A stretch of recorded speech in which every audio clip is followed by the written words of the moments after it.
नमस्ते दोस्तों, आज की इस वीडियो में हम बात करने वाले हैं 5 psychology tricks to control any conversation के बारे में। जी हाँ, आपने सही सुना। क्या आपने कभी सोचा है कि बातचीत में कैसे आप दूसरे व्यक्ति को इम्प्रेस कर सकते हैं, कैसे बात को अपनी तरफ मोड़ सकते हैं या कैसे किसी भी डिस्कशन को कंट्रोल कर सकते हैं। ये ट्रिक्स साइकोलॉजी पर बेस्ड हैं, जो बहुत सिंपल हैं लेकिन बहुत पावरफुल। मैं आपको ये ट्रिक्स डिटेल में बताऊंगा, आसान शब्दों में, ताकि आप इन्हें आसानी से समझ सकें और अपनी डेली लाइफ में यूज कर सकें। ये वीडियो खास उन लोगों के लिए है जो जॉब इंटरव्यू, मीटिंग्स, फ्रेंड्स के साथ चैट या फैमिली डिस्कशन में मजबूत पोजीशन लेना चाहते हैं। याद रखें, इन ट्रिक्स का यूज अच्छे तरीके से करें, किसी को हर्ट करने के लिए नहीं। चलिए शुरू करते हैं। सबसे पहले समझते हैं कि कन्वर्सेशन कंट्रोल से क्या मतलब है। ये कोई जादू नहीं है, बल्कि साइकोलॉजी के कुछ बेसिक प्रिंसिपल्स हैं जो हमें बताते हैं कि इंसान का दिमाग कैसे काम करता है। जब हम बात करते हैं तो अक्सर हम चाहते हैं कि हमारी बात सुनी जाए, हमारी ओपिनियन वैल्यूड हो और बातचीत हमारी डायरेक्शन में चले, लेकिन कई बार ऐसा नहीं होता। कोई हमें इग्नोर करता है या टॉपिक चेंज हो जाता है। ये 5 ट्रिक्स आपको मदद करेंगे कि आप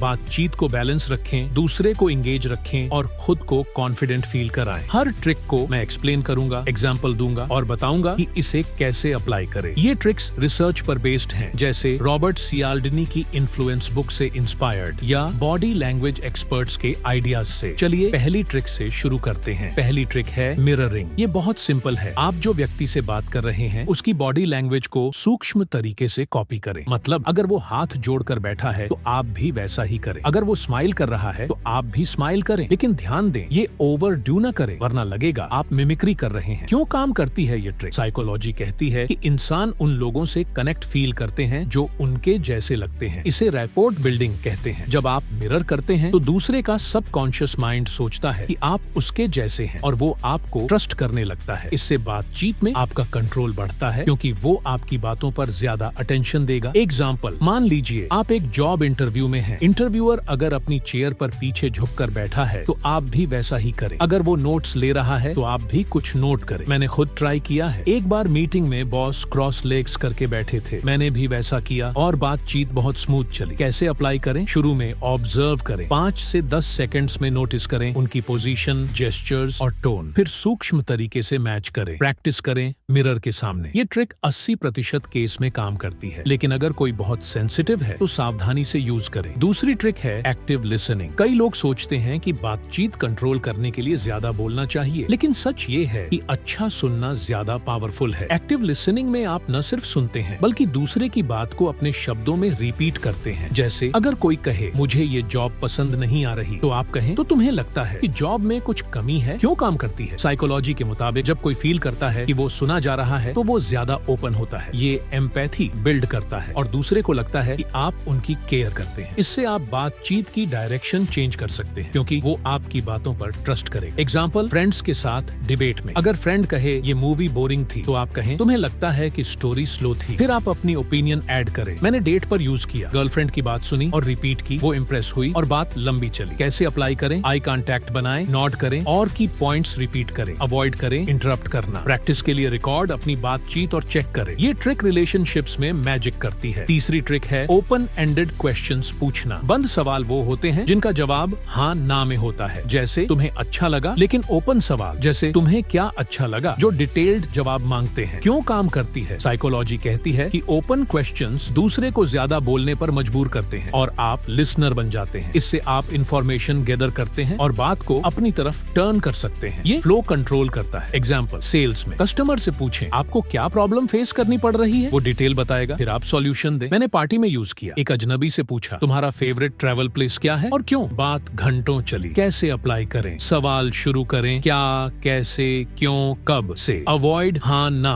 सवाल। प्रैक्टिस में 5 ओपन क्वेश्चंस रोज पूछें। ये ट्रिक नेटवर्किंग में बेस्ट है। चौथी ट्रिक है नेम यूज। सिंपल, दूसरे का नाम बार बार यूज करें, लेकिन नेचुरल तरीके से।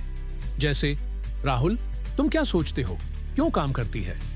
साइकोलॉजी रिसर्च डेल कार्नेगी की बुक से कहती है कि अपना नाम सुनना इंसान को स्पेशल फील कराता है। ये अटेंशन ग्रैब करता है और रैपोर्ट बिल्ड करता है। इससे आप बातचीत में लीडर बन जाते हैं। एग्जाम्पल, मीटिंग में कहें सारा, तुम्हारा आइडिया अच्छा है, लेकिन इससे वो अटेंशन देगी। मैंने फैमिली डिनर में यूज किया। मॉम का नाम लेकर पूछा, वो खुश हुई और मेरी बात मानी। कैसे अप्लाई करें? नाम याद रखें, 2 से 3 बार यूज करें, ओवर ना करें, प्रैक्टिस में नाम लिस्ट बनाएं। ये ट्रिक पर्सुएशन में कमाल है। 5वीं और लास्ट ट्रिक है बॉडी लैंग्वेज कंट्रोल। आपकी बॉडी लैंग्वेज कॉन्फिडेंट होनी चाहिए। सीधे खड़े हों, आई कांटेक्ट रखें, हाथ खोल कर रखें। अवॉइड क्रॉस आर्म्स या नीचे देखना। क्यों काम करती है? 55% कम्युनिकेशन नॉन वर्बल होता है। Mehrabian rule. Confident body language दूसरे को इंप्रेस करता है और आपका कंट्रोल बढ़ाता है। एग्जाम्पल, प्रेजेंटेशन में ओपन पोस्चर रखें, लोग आपकी सुनेंगे। मैंने इंटरव्यू में यूज किया। स्ट्रेट बैठा, आई कांटेक्ट, जॉब मिली। कैसे अप्लाई करें? मिरर में प्रैक्टिस, पावर पोज ट्राई करें। ये ट्रिक हर जगह काम करती है। दोस्तों, ये थे 5 साइकोलॉजी ट्रिक्स। इन्हें प्रैक्टिस करें। शुरू में मुश्किल लगेगा, लेकिन हैबिट बन जाएगी। याद रखें, कंट्रोल का मतलब डोमिनेट नहीं, बल्कि बैलेंस्ड बातचीत है। अगर आपको पसंद आया, लाइक, सब्सक्राइब करें। कमेंट में बताएं कौन सी ट्रिक ट्राई करेंगे। Thank you.